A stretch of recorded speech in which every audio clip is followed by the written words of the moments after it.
Ono ateesa ekkolero lye mu bitundu by'ebbombo mu disitulikiti y'e Luweero alina obusobozi obugaba ente eziwera ddala 1,000 buli lunaku era nga zino zonna azitwala mu mawanga omuli ne Misiri.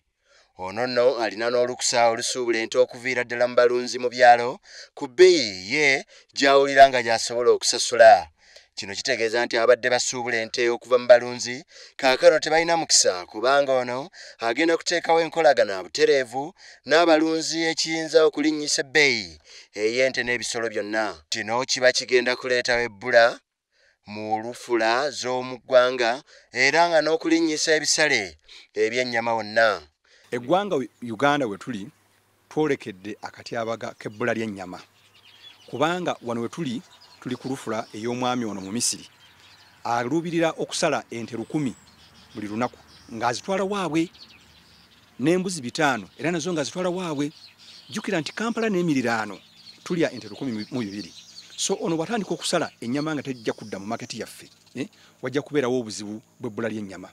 Kaakano ekiro y'ennyama egula ensimbi eziri wakati wa siringi 8 n'omutwalo 1. Dr. Sebuggwawo mulunzi mukuukuutivu mu ggwanga era nga ye agamba nti kino tekirina kweraliikiriza muntu yenna wabula gavumenti ereetewo engeri ennyangu gy'egenda okusobozesa akatale okubeeramu ebisolo ebimala. Agamba nti minisitule y'obulunzi erina okuleeta ensolo ezirina olulyo olwanguwa okukula. Okusobola okumalawo obuzibu obwo tulina endyo z'ente ze tuleese ezisobola okukula amangu nga bw'olaba enkoko. Enkoko eno enzungu broiler ku weeks 6 esobola okukuwa ennyama. So nga enkoko yaffe enzaaliranwa ekuwa ennyama ku weeks 18. Kati ente zino ze tuleese ku myezi 7 esobola okuzitowa kilo 3 okutuuka ku kilo 4. So nga ente zaffe wano eza wano okusobola okukola ekyo n'ekyo tesobola kukituukako naye nga emyaka kwe bagisalira okutwalira wamu gibeera myaka 5 n'ekitundu.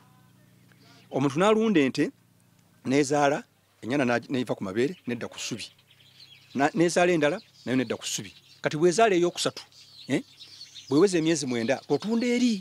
So nga kati wano bw'obeera n'ente eyo buli mwaka ennyana gy'ezaala ojja gitunda osobola okufuna ku ssente.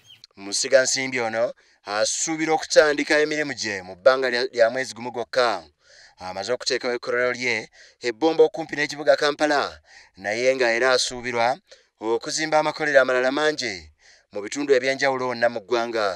Kino nno kijja kusobozesa emirimu egy'okutambulamu wamu n'okugenda mu maaso mu ngeri y'obukwakku.